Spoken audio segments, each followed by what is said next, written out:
Alors, merci d'être là. Merci à Hiltz. On va commencer par les maladies rénales chroniques, juste pour vous dire que c'est un travail d'équipe, et tout ce qu'on vous présente, réalisé avec Fanny Bernardin et Suzy Valentin aussi, pour les 3 diapositives, étant donné qu'on s'était partagé ces conférences tout autour de la France. Alors, le plan, c'est de commencer par les définitions des maladies rénales chroniques, passer un moment sur le diagnostic pour faire quelques rappels, mais également apprendre à connaître des nouveaux biomarqueurs qui ont été mis sur le marché entre 2024 et 2025, puis passer par les complications et les conséquences des maladies rénales chroniques, c'est-à-dire ce qu'on peut traiter véritablement. Donc, un mot sur le traitement et enfin parler du pronostic et du suivi. Commençons par les définitions.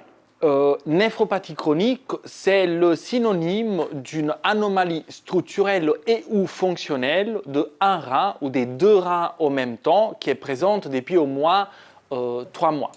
Là-dedans, vous avez le message le plus important à ramener avec vous à la maison, c'est-à-dire on parle d'anomalie fonctionnelle et ou structurelle. Fonctionnelle, ça sera... Bonjour.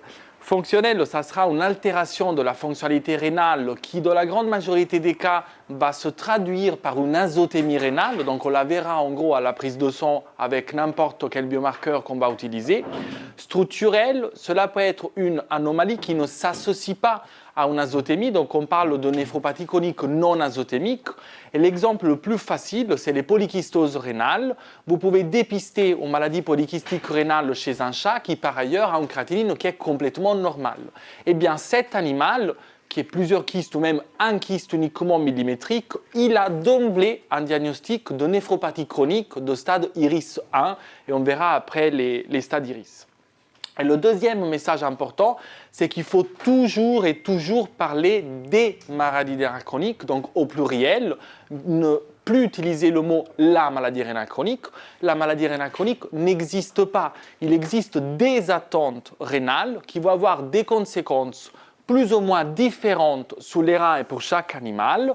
Et il va falloir connaître ces différents types d'atteintes rénales et ces différents types de conséquences afin de pouvoir proposer le meilleur traitement et donc pouvoir proposer également un pronostic aux propriétaires. Je vais vous faire un exemple. Une néphrite tubulaire interstitielle, qui est en gros ce qu'on retrouvait il y a des années chez le chat, c'est-à-dire ces insuffisances rénales dégénératives du chat âgé avec des petits reins, bosselés, avec diminution du rapport corticomédulaire, très bien. Ça, c'est un type de maladie rénale chronique. Et puis à côté, aujourd'hui, vous avez ce qu'on appelle les calculs urétéraux. Ces calculs urétéraux obstructifs, ils vont avoir un retentissement sur le rein lui-même. Mais cette maladie urolithiasique n'est pas la même d'une néphrite tubulaire interstitielle primaire ou idiopathique. D'accord ? Donc, les 2 maladies sont prises en charge, certes, d'un point de vue générique, de façon similaire, avec une alimentation, avec un contrôle de l'hypertension artérielle le cas échéant, pareil pour la protéinurie, mais d'un point de vue de traitement étiologique, l'atteinte rénale causée par l'obstruction mécanique des calculs sera prise en charge chirurgicalement dans la grande majorité des cas, alors que ce n'est pas du tout le cas de la néphrite tubulaire interstitielle pure et dure. Donc, néphrite tubulaire interstitielle, ça nous crée un peu de problème si on ne va pas y mettre le nez dessus vraiment, parce qu'en fait, n'importe quelle cause de l'atteinte rénale, que ce soit une intoxication lisse ou encore, par exemple, une déshydratation très prolongée, ou encore, par exemple, une obstruction mécanique, va causer finalement une néphrite tubulaire interstitielle. En effet, vous allez avoir une lésion primaire quelconque, donc de n'importe quelle origine, qu'elle va engendrer une infiltration inflammatoire, donc des cellules inflammatoires, surtout de type lymphocytaire, vont se mettre dans les reins. Cette arrivée de cellules inflammatoires va engendrer en gros le dépôt de matrice extracellulaire, donc le début de réaction cicatricielle, et enfin une fibrose qui est la cicatrice vraie, si vous voulez. Et le problème, c'est que nous, quand on arrive à diagnostiquer ces lésions, on n'est presque jamais à l'étage, au moment de la lésion inflammatoire, on pourrait faire quelque chose parce que c'est quelque chose d'actif. Non, on y arrive plutôt tardivement quand il y a déjà eu dépôt de matrice extracellulaire, voire quand il a déjà eu la fibrose, c'est-à-dire le stade terminal irréversible. Ça va pour les définitions pour tout le monde ? Et donc, une fois qu'on a clair la définition de néphropathie chronique, il va falloir savoir comment la diagnostiquer. Et pour la diagnostiquer, tout d'abord, il faut confirmer la présence d'une atteinte rénale. Évidemment, comme toute maladie, il faut se fier à nos yeux, nos oreilles quand on écoute les propriétaires et nos mains quand on fait un examen clinique, c'est-à-dire à l'examen clinique lui-même. Donc, aux signes cliniques. Les signes cliniques les plus précoces et les plus fréquents en cas d'atteinte rénale sont la polyuropolidipsie et l'amaigrissement. Et vous voyez qu'on parle de signes cliniques précoces en stade Iris 1 et 2.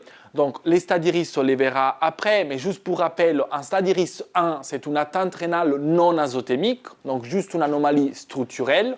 Une atteinte rénale de stade Iris 2, c'est une atteinte rénale avec une azotémie et normalement une créatinine jusqu'à 24 mg par litre. Eh bien, ces signes cliniques précoces de polyuropolidipsie amaigrissement, on les retrouve dans ces stades-là, c'est-à-dire même chez des animaux qui n'ont pas d'azotémie, stade Iris 1, mais qui ont par exemple des anomalies structurelles rénales ou qui n'ont rien en fait, et tout simplement c'est une néphropathie chronique débutante. Mimine, qui a une créatinine à 20 mg par litre de façon persistante, ne peut pas vomir à cause d'une maladie rénale chronique. Ce qui signifie que si demain, un sacré de Birmanie qui s'appelle le Mimine vient en consultation chez vous parce qu'il vomit de façon chronique et qu'à plusieurs reprises, vous mettez en évidence une azotémie caractérisée par une créatinine à 20 mg par litre, cette azotémie est une découverte fortuite et ne peut pas expliquer les vomissements chez Mimine. Une atteinte rénale de stade Iris 1 et 2 ne peut pas provoquer de troubles digestifs puisqu'elle n'est pas associée à un syndrome urémique. Et ce qui provoque les troubles digestifs et notamment les vomissements en cas d'atteinte rénale, c'est le syndrome urémique. D'accord? Donc Mimine, elle aura une cholangite, elle aura un lymphome de Bagrade, elle aura un Mickey, elle aura une pancréatite, mais elle n'aura sûrement pas des vomissements causés par sa néphropathie chronique qui par contre est là et que vous venez de découvrir fortuitement. Il faut une créatinine persistante, donc ça, on le verra après, augmentée de façon persistante. En revanche, les signes cliniques plus tardifs en stade Iris 3 et 4, donc à partir d'une créatinine de 25 mg par litre, mais même plus élevée pour vraiment parler de syndrome urémique, ils seront la perte d'appétit, l'abattement, les vomissements, plutôt la constipation chez le chat, plutôt une diarrhée chez le chien. Et enfin, vous avez les signes cliniques qu'on va définir entre guillemets terminaux, qui sont ceux, en fait, il faut allumer un cierge et faire une petite prière, parce que malheureusement, on n'ira pas très loin, c'est les anémies les muqueuses pâles dues à des anémies très importantes. Bonjour. Les ulcères buccaux, ou encore la litose, ou encore l'hypothermie, surtout chez le chat. Est-ce que d'autres signes cliniques existent en cas d'atteinte rénale? La réponse est oui, et ces autres signes cliniques, on les retrouvera à n'importe quel stade de maladie rénale chronique, et sont les signes cliniques en lien avec une complication très fréquente des maladies rénales chroniques, qui est l'hypertension artérielle systémique. Et ces signes cliniques sont donc en lien avec des atteintes oculaires, des atteintes nerveuses, des atteintes cardiaques, voire vont engendrer un cercle vicieux avec une aggravation de l'atteinte rénale elle-même. Et enfin, il peut y avoir des troubles mictionnels qui nous emmènent finalement à diagnostiquer une néphropathie chronique chez nos animaux de compagnie.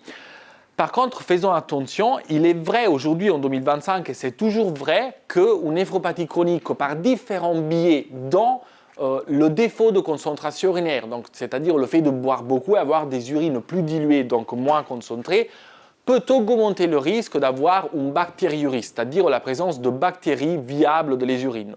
Néanmoins, aujourd'hui, en 2025, il est fortement déconseillé de traiter avec des antibiotiques les bactériuries asymptomatiques.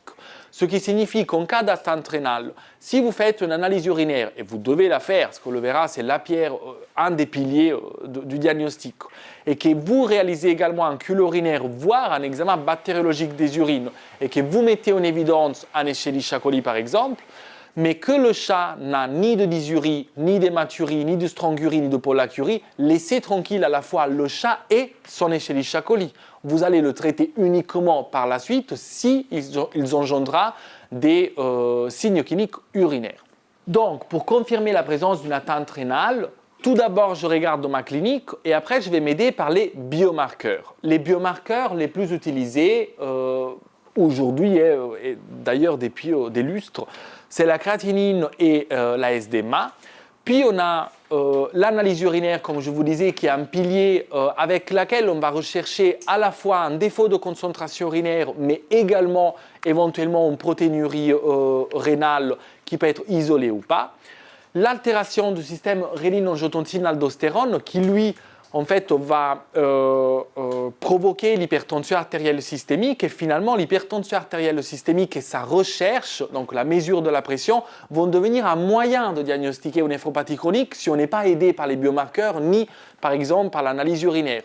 Exemple, si j'ai un chat avec une hypertension artérielle systémique, une fois que j'ai écarté toutes les autres causes d'hypertension, qu'on verra après, il ne me reste que la néphropathie chronique en fait. Et donc indirectement, même en l'absence d'azotémie, même en l'absence de défaut de concentration urinaire, même en l'absence de protéinurie, je vais diagnostiquer une néphropathie chronique de stade IRIS 1 également.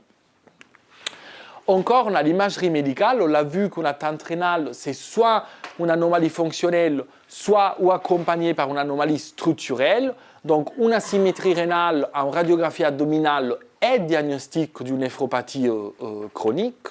Pour les biomarqueurs, il y en a grosso modo 3. L'urée, on en parle très rapidement, on l'a abandonné complètement, ce n'est pas un marqueur fiable, ce n'est pas un marqueur qui nous apporte beaucoup. Notamment, moi, j'ai encore vu un collègue avant-hier diluer l'urée sous l'automate IDEX. C'est fou, en fait. C'est-à-dire, elle est supérieure à 2, qu'on sache qu'elle est à 4, à 6 ou à 10. Est-ce que ça vous apporte quelque chose? Alors lui, il m'a dit, mais oui, mais comme ça, je peux suivre la réponse à la perfusion. Mais nous, on s'en fout aussi. Parce que même si la réponse à la perfusion d'un point de vue de l'urée est bonne, c'est-à-dire on est passé de 10 parce qu'il a dilué à 1, mais que le chat est comme ça avec la tête de la gamelle, nous on s'en fiche que l'urée a baissé, le chat est quand même très mal. Donc la réponse à la perfusion, ça sera la clinique, ce n'est pas l'urée. Donc gardez vos plaquettes d'urée plutôt que les diluer. Si elle est supérieure à 2,7, je crois que c'est IDEX, je ne veux pas faire de la pub IDEX, mais j'ai l'habitude d'utiliser ces automates-là, et très bien, il y a une hyperurémie, ça nous suffit, pas besoin d'aller plus loin. La créatinine, c'est aujourd'hui encore le biomarqueur d'excellence qu'on va utiliser pour le diagnostic et le suivi des néphropathies chroniques. Elle a néanmoins évidemment des limites. Tout d'abord, on sait que la créatinine va augmenter quand il y aura une perte de 75% de la masse rénale, de la fonction rénale. Quand on parle de masse rénale, on parle des deux reins en même temps. On sait également qu'on a des faux négatifs en cas de perte musculaire, d'amyotrophie, mais également en cas d'hyperthyroïdie. L'hyperthyroïdie va augmenter par certains biais dont on parlera cet après-midi le débit de filtration glomérulaire de façon artefactuelle. Donc en gros, elle va diminuer artefactuellement la créatinine. La créatinine peut également être faussement augmentée en cas de réparation, de déshydratation ou encore d'hémolyse par exemple. Et enfin, elle a une variabilité interindividuelle, c'est-à-dire entre individus, entre animaux qui est importante, mais également entre automates. Et ça, c'est un message très important à garder. Si vous diagnostiquez une néphropathie chronique chez un patient avec l'automate que vous avez aujourd'hui en clinique, il faudra utiliser pendant toute la vie de l'animal le même automate. Vous ne pouvez pas vous amuser à utiliser d'autres automates si vous en avez plusieurs, même de la même gamme et de la même marque et de la même série. Il faut utiliser le même physiquement et expliquer aux gens que ce n'est pas que vous voulez les kidnapper dans votre patientèle, mais c'est vraiment important de suivre la créatinine sur la même machine. Et après, on a la SDMA. La SDMA est encore aujourd'hui enregistrée et vendue comme un biomarqueur plus précoce que la créatinine. Donc en gros, qui dit plus précoce, indirectement, va dire qu'il est plus sensible que la créatinine, c'est-à-dire il devrait donner moins de faux négatifs en cas de néphropathie chronique, surtout débutante. Lui, on en parlera de ça après, pour voir si c'est vrai ou pas. Ce qu'il faut retenir de cette diapo, c'est que la SDMA donne également des faux positifs en cas de déshydratation. Donc, si demain, un chat arrive de 2 ans et qu'il a vomi 7 fois et que madame il vous dit qu'il a mangé une ficelle et que vous faites une biochimie sanguine et que la SDMA est à 45, ce chat n'a pas une atteinte rénale, évidemment. Il a tout simplement une azotémie prérénale due à une déshydratation due à ses vomissements. D'accord? Donc la SDMA, en gros, marche exactement comme la créatinine en cas d'atteinte rénale aiguë. À différence de ce qui nous a été dit pendant longtemps, la SDMA diminue faussement en cas de hyperthyroïdie, voire elle augmente faussement en cas d'hyperthyroïdie, on le verra cet après-midi. Donc finalement, ce n'est pas du tout un paramètre fiable à réaliser au moment du diagnostic de l'hyperthyroïdie pour savoir, pour dépister ce chat, pour savoir de façon précoce s'il a ou pas une atteinte rénale. Non, on le saura uniquement après mise en place du traitement médical pour l'hyperthyroïdie.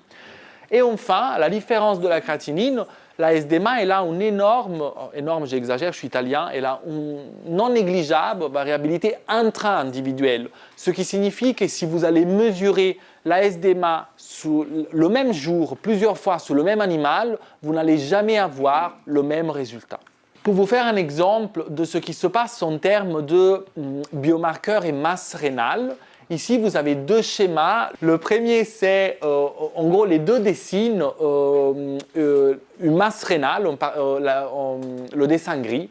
Et après, au noir, vous avez en haut, en gros, un chat qui n'a pas de bol dans sa vie et qui, une première fois, il a eu une déshydratation parce qu'il s'est échappé sur un arbre pendant 3 jours suivi par un chien. Deuxième pointe noire, deuxième courbe noire, il s'est intoxiqué au lys. Troisième fois, il a eu une anesthésie pour une OVH et il est allé en hypotension. Et quatrième fois, il s'est tapé un calcul. En gros, il y a eu 4 épisodes, vraiment pas de bol, de possibles lésions en regard des reins. Et en bas, en revanche, vous avez un chat qui est né ou qui, très jeune dans sa vie, a commencé à avoir une atteinte rénale quelconque, imaginons une maladie polycystique rénale, qui au fur et à mesure du temps en fait, est restée telle qu'elle est en termes de progression, mais qui a engendré une perte progressive de la masse rénale. Donc en gros, au début, vous allez avoir évidemment 100% de masse rénale chez 2 chats, mais au fur et à mesure du temps et avec les choses qui leur arrivent dans la vie, vous avez une perte progressive de cette masse rénale jusqu'à perdre le 50 à 75% de masse rénale. Et c'est uniquement là qu'on aura une augmentation de la SDMA et une augmentation de la créatinine. Ce qui signifie qu'on arrive extrêmement tardivement d'un point de vue de biomarqueur biologique au diagnostic de néphropathie chronique. Et donc, si on revient au dosage de la créatinine, toujours utiliser le même automate, réaliser le dosage, la mesure, toujours chez un animal normo-hydraté et à jeun. Donc, ne le faites pas chez un animal qui vous semble déshydraté, sinon il peut être faussement augmenté cette créatinine. Et enfin, autre message important, utilisez les valeurs usuelles IRIS pour dire si un animal a ou pas une néphropathie chronique, c'est-à-dire qu'on parle de 16 mg par litre, il y a une erreur, non pas par décilitre, autrement c'est 1,6 mg par décilitre, pour dire, comme cut-off, on va dire d'azotémie ou pas. Ce n'est pas 24, comme vous le trouvez sur la plupart des automates, vous allez rater une énorme partie de chats en atteinte rénale de stade IRIS 2 si vous utilisez 24.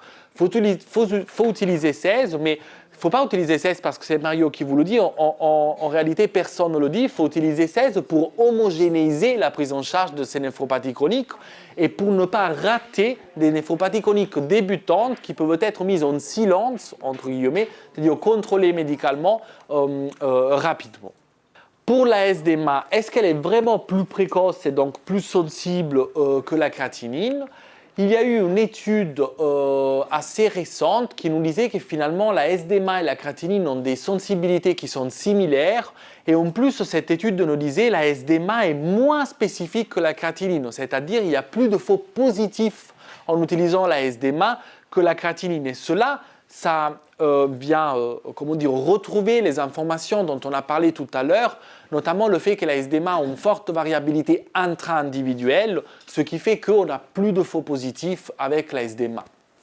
Et une autre étude qui nous disait sur une large cohorte de prélèvements, et ce n'était pas des animaux, c'était des prélèvements d'animaux au sein d'un laboratoire, qui tout de même, si la SDMA est augmentée et supérieure à 25 microgrammes par décilitre de façon persistante dans le temps, donc à plusieurs reprises dans le temps, dans ce cas-là, la probabilité d'augmentation de la créatinine dans les 24 mois après est de 90%. Donc dans ce cas-là, elle nous aide, mais vous voyez, il faut qu'elle soit bien augmentée en fait. Ce n'est pas les 14 ou 16 ou encore 18 aujourd'hui microgrammes par décilitre qui vont nous assurer qu'il y ait une atteinte rénale si la SDMA est augmentée.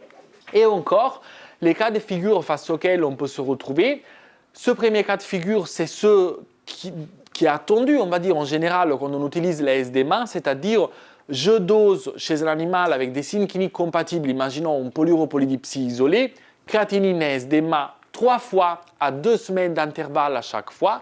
Et effectivement, la SDMA est augmentée de façon persistante, la créatinine est normale de façon persistante. Là, j'ai un diagnostic très probable d'atteinte rénale. D'accord ? Message très important sur lequel on reviendra après. Pour diagnostiquer une atteinte rénale d'un point de vue biologique, donc avec vos biomarqueurs, il ne suffit pas un dosage. Il faut au moins 2 dosages chez un animal normohydraté qui sont augmentés de façon similaire et persistante à au moins 15 jours d'intervalle. Donc ce n'est pas parce que demain l'une européen de 17 ans vient en clinique pour faire un bilan de santé et qu'il a une créatinine à 24 mg par litre que vous allez dire aux gens qu'il y a une néphropathie chronique. Non, vous allez dire aux gens qu'il y a très probablement une néphropathie chronique, qu'il faut revenir 15 jours après, animal normohydraté et redoser la créatinine et que si elle est toujours à 24 ou 25 ou 23 mg par litre, effectivement, il y a un diagnostic de néphropathie chronique. Autrement, demain même, vous vous aidez avec une échographie abdominale et s'il y a des anomalies structurelles, alors oui, vous avez un diagnostic de néphropathie chronique, mais pour donner un stade iris, il faut redoser la créatinine 15 jours après, avoir une valeur qui est stable pour dire que c'est un stade 2 à 3 pour ce chat. Ça va ? Deuxième cas de figure, je dose à la fois SDMA et créatinine chez l'animal, les deux sont augmentés, tout colle, il y a une logique scientifique là-dedans, je suis arrivé assez tardivement, les deux paramètres me donnent la même information. Et après, on a le cas de figure le plus embêtant, c'est où j'ai au début un dosage SDMA et créatinine qui sont tous les deux dans les normes, mais je sens ma probabilité pré-test qu'il y ait une atteinte rénale est forte. Je crois au moins, je me dis, ce chat peut avoir effectivement une insuffisance rénale, donc je redose SDMA et créatinine et effectivement, bonjour. Pas de souci. La deuxième fois, la SDMA est augmentée, la créatinine est normale. Donc je me dis, bon, je prends le temps, j'attends 15 jours après, animal normohydraté. 15 jours après, la SDMA est de nouveau augmentée, la créatinine est normale. Je m'arrête là, cet animal a un diagnostic d'atteinte rénale chronique. J'ai un marqueur augmenté de façon similaire à 15 jours d'intervalle. Mais je le redose encore 15 jours après, la SDMA est de nouveau normale. Et bien là, je suis un peu de la shit parce que j'ai dit au propriétaire que c'était une atteinte rénale, j'ai fait dépenser 1000 balles pour le bilan rénal, je lui ai dit qu'il faut faire une échographie, une mesure de pression, une analyse urinaire, acheter des kilos de bouffe, mais finalement, en fait, c'était juste une variabilité intra-individuelle de la SDMA. Elle se situe, cette variabilité, quand elle est augmentée ou quand elle est basse. Je ne sais rien, en fait, je ne peux pas le savoir, mais c'est la raison pour laquelle il faut juste se dire que créatinine et SDMA, c'est des biomarqueurs complémentaires, qu'il ne faut pas penser que la SDMA est supérieure à la créatinine. Ce n'est pas le cas aujourd'hui. C'est quelque chose qui va ensemble et il faut se rappeler que malgré le fait que les atteintes rénales semblent des maladies de diagnostic faciles, il faut toujours rester humble en médecine et se dire je vais regarder le faisceau d'éléments dans son entièreté, la clinique, les biomarqueurs, l'échographie abdominale, la réponse au traitement, avant de donner un diagnostic de certitude. Dernier cas de figure, c'est où la SDMA nous abandonne et la créatinine nous sauve. Bah là, en gros, c'est effectivement la SDMA est plus précoce que la créatinine dans la mise en évidence d'une atteinte rénale. Deuxième biomarqueur, entre guillemets, l'analyse urinaire. On a dit qu'on va rechercher un défaut de concentration urinaire et une protéinurie. Défaut de concentration urinaire, c'est un élément en faveur d'une néphropathie chronique. Pourquoi ? Là, il faut se rappeler un peu de la physiopathologie. Alors, en gros, tout commence ici, où là, vous avez le glomérule. En fait, la préurine qui s'est formée de le glomérule et qui passe dans le tubule rénal a la même osmolalité que le sang. On est à plus ou moins 300, d'accord ? Nous, l'osmolalité, on ne peut pas la mesurer. Donc, indirectement, on l'estime avec la densité urinaire, d'accord ? Donc, quand la préurine passe dans le tubule proximal, qui est la première partie, l'osmolalité est la même et ce qui se passe, c'est que la quantité liquide d'eau de cette urine n'est pas touchée par le tubule. Le tubule proximal, la seule chose qu'il fait, c'est très important, c'est qu'il va réabsorber tout ce qui sont les petites molécules qui ont pu passer le filtre rénal dans le glucose, on le verra après avec le diabète, c'est là en fait qu'agissent notamment les glyphosines. Ensuite, Quand on passe dans la hanse de Henle, c'est là qu'on commence à avoir une réabsorption d'eau vers l'espace interstitiel. Cette réabsorption d'eau elle va être plus ou moins importante, dépendant en fait de l'état d'hydratation de l'animal et des besoins hydriques de l'animal lui-même. Donc notamment, ici j'aurai une augmentation de l'osmolalité de cette urine, donc en gros de la densité indirectement, si l'organisme a besoin d'eau parce que l'eau elle est réabsorbée vers l'arrière, donc diminue dans le tubule. D'accord ? En revanche, la deuxième petite courbe, dans ce cas-là, il y a eu moins de réabsorption d'eau, donc il y a plus d'eau qui est restée dans le tubule, donc l'urine est plus diluée, donc l'osmolalité est plus basse. Il y a des jeux de plus ou moins absorption petite dans le reste des tubules jusqu'à arriver au tubule collecteur distal. Dans le tubule collecteur distal, il y a une grosse réabsorption d'eau ou il n'y a pas du tout de réabsorption d'eau, dépendant de l'hormone antidiurétique, la vasopressine. C'est-à-dire que finalement, l'organisme, il décide s'il a besoin de garder ou pas de l'eau via un chemin hormonal, on va dire, donc c'est en gros au niveau central que tout ça est décidé. Et ce qui se passe, c'est si j'ai besoin d'eau, je vais envoyer de l'hormone antidiurétique en quantité importante qui au niveau des tubules collecteurs distaux va dire réabsorbe toute l'eau que tu peux parce qu'on a besoin de maintenir l'organisme hydraté. C'est tout à l'heure qu'on en ira courir pendant la pause, bien sûr, tout le monde. Dans ce cas-là, l'osmolalité de l'urine va augmenter beaucoup, donc vous aurez des urines très concentrées. Okay ?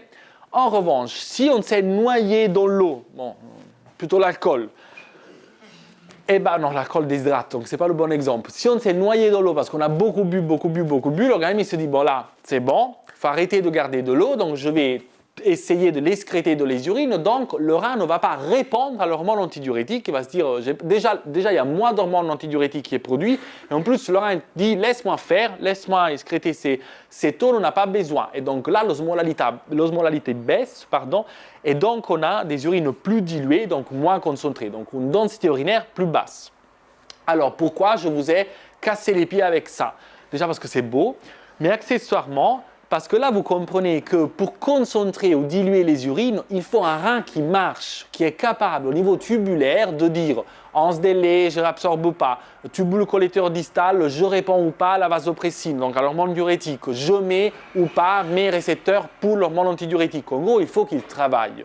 S'il est malade, il ne peut pas faire tout ça, donc qu'est-ce qui se passe ? On va voir des urines qui ont isosténurique, mais en vérité avec un défaut de concentration urinaire, c'est-à-dire plus ou moins autour entre 1,012 et 1,030. Donc on sort quand même de la définition d'isosténurie parce que le rein, il ne répond plus en fait. Il ne peut pas répondre parce qu'il ne travaille pas bien. Et là, vous avez donc un défaut de concentration urinaire. Ce défaut de concentration urinaire, il est incontournable pour interpréter l'azotémie, puisque si vous avez une créatinine à 25 et un défaut de concentration urinaire, il y a deux possibilités grosso modo. Cet animal a une néphropathie chronique ou cet animal a une maladie d'Addison. D'accord ? Or, attention aux chats, les chats c'est toujours des petits emmerdeurs. Ils sont capables en début de néphropathie chronique de garder une capacité de concentrer les urines. Donc vous pouvez avoir un chat en polyuropolidipsie, vous allez lui faire une prise de sang, il a effectivement une créatinine de façon augmentée de façon persistante, mais une densité urinaire à 1,050. Ça, c'est typiquement le cas face auquel on se retrouve tous. Ce chat peut quand même avoir une atteinte rénale malgré l'absence de défaut de concentration urinaire. Si j'ai des urines hyposténuriques, l'hyposténurie est définie comme une densité urinaire inférieure à 1,006. Je vous conseille de prendre la limite la plus basse. Le rein fonctionne. Et pourquoi le rein fonctionne ? Je reviens au schéma d'avant. Parce que pour diluer autant les urines, il a dû travailler tout au long des tubules. Donc, si vous avez alors, chez les chats, franchement, c'est rarissime que j'ai vu des densités hyposténuriques, ça existe, mais chez un chien avec une densité urinaire à 1,004 et qui vient en consultation pour PUPD, ça ne peut pas être les reins. Les reins marchent, ils sont en train de diluer les urines. Okay. Si vous avez des urines hypersténuriques, donc chez le chat, la définition d'hypersténurie, c'est une densité supérieure à 1,035, le rein fonctionne, mais attention au chat, il peut ne pas fonctionner parce que le chat est capable de garder une certaine capacité de concentration urinaire au début de néphropathie chronique. et vous avez des urines isosténuriques, si la densité est entre 1,008 et 1,012, dans ce cas-là, vous pouvez avoir tout type de maladie qui provoque une polyuropolydipsie. Et également, vous avez une zone grise entre 1,013 et 1,035. Chez le chat, c'est là qu'on parle de défaut de concentration urinaire parce qu'on ne peut pas parler d'isosténurie, mais juste par définition. Pareil, tout est possible en termes de cause de polyuropolydipsie. Troisième biomarqueur pour confirmer une atteinte rénale, c'est la protéinurie. Une protéinurie rénale isolée, ce qui signifie sans azotémie, est elle aussi diagnostic d'une maladie rénale chronique. Il faut juste que cette protéinurie soit d'origine rénale, donc que vous ayez écarté les causes prérénales et post-rénales, et qu'elle soit également persistante, c'est-à-dire présente au moins 2 fois à 15 jours d'intervalle. Cette protéinurie, il faut la quantifier, les bandelettes urinaires ne suffisent pas, la sensibilité et la spécificité sont mauvaises. Si vous avez un pH alcalin, ça a tendance à colorer la plage des protéines. Si vous avez des urines très diluées et malgré ça, une protéinurie, la plage sera possiblement très claire ou non colorée. Donc il faut un RPCU. Mais avant d'aller faire un RPCU, il faut s'assurer que les protéines dans ces urines viennent effectivement des reins et non pas d'ailleurs, c'est-à-dire pré-rénal, y incluant un repas récent, ni post-rénal. Et quand on parle de post-rénal, on parle de cavité piélique, urétère, vessie, urètre, si vous prenez un prélèvement par miction spontanée. Comme je vous le disais, tout comme la créatinine, le diagnostic de protéinurie rénale nécessite 2 RPCU à au moins 15 jours d'intervalle.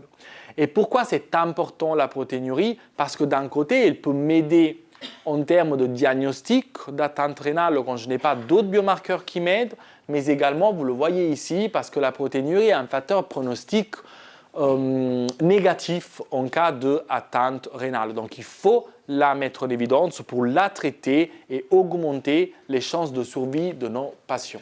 Je vous disais qu'il est très important avant de faire un RPCU de s'assurer que la protéinurie soit d'origine rénale.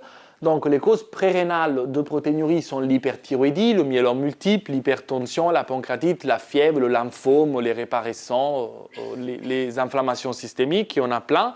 Donc il faut s'assurer en fait qu'il n'y ait pas des maladies fréquentes. Je vous ai mis les plus fréquentes dans ce tableau. La post-rénale, on a dit atteinte piélique, urétérale, vésicale, urétrale si vous prenez par miction spontanée. Donc en gros, si vous avez une infection, une inflammation, une tumeur du tractus urinaire, ne vous amusez pas à aller faire un RPCU. Vous allez doser les protéines des bactéries ou des cellules inflammatoires ou de la tumeur. Donc ça va vous altérer votre RPCU. Pareil, c'est plutôt vrai chez le chat parce que c'est rare d'avoir des chats mâles non castrés. Mais les spermatozoïdes, c'est des protéines. Donc en fait, si vous faites un RPCU sur des urines d'un animal non castré qui a des spermatozoïdes, il va vous doser en fait les protéines des spermatozoïdes. Et enfin, quand vous avez écarté pré-rénal et post-rénal, il ne vous reste que du rénal. Donc en gros, il y a 2 types de protéinurie, 3 types en vérité, la protéinurie tubulaire, la protéine glomérulaire et la protéinurie mixte, donc à la fois tubulaire et glomérulaire. On verra après en fait que l'idée c'est de contrôler la protéinurie tout d'abord en contrôlant les maladies qui la provoquent. Donc chez le chat notamment le traitement de la protéinurie n'est pas tout de même celui du chien. Si vous avez un chat avec une protéinurie qui est faible à modérée et qui est également hypertendue, vous allez d'abord le traiter avec de l'amlodipine. Ça peut suffire à contrôler la protéinurie. Si ce n'est pas le cas, c'est uniquement après où vous rajouterez des ISA par exemple ou du telmisartan. À la différence du chien où d'emblée on ira avec du bénazéprile par exemple. Pareil pour l'hyperthyroïdie, si cette protéinurie est à 0,4, 0,5, vous traitez d'abord l'hyperthyroïdie, après vous allez contrôler si ça suffit. Mais si d'emblée vous avez un chat qui est hypertendu, hyperthyroïdien, qui a un RPCU à 2, là il ne faut pas attendre de traiter les maladies concomitantes, il faut d'emblée également traiter la protéinurie. Est-ce que je peux donc caractériser une protéinurie? Je peux avec une électrophorèse des protéines urinaires. Chez le chat, c'est moins intéressant que chez le chien, mais parfois le chat aussi peut avoir des glomérulopathies. C'est encore un autre type d'atteinte rénale qui n'a rien à voir avec les autres parce que ça ne touche pas les tubules au moins, ça ne touche pas les tubules en première intention, ça touche tout d'abord les glomérules avec des pertes de protéines importantes dans les urines. Et donc une électrophorèse des protéines urinaires va vous permettre de savoir s'il y a uniquement de l'albumine, des globulines, une protéinurie glomérulaire, une protéinurie tubulaire, une protéinurie mixte. Donc en gros, va vous aider dans la démarche diagnostique de l'origine de l'atteinte rénale. Donc de nouveau, l'importance de parler au pluriel des maladies rénales chroniques. Quoi de neuf comme marqueur de les urines? IDEXX a mis sur le marché un nouveau biomarqueur à la fois chez le chien et chez le chat qui s'appelle la cystatine B urinaire, qui est une protéine intracellulaire.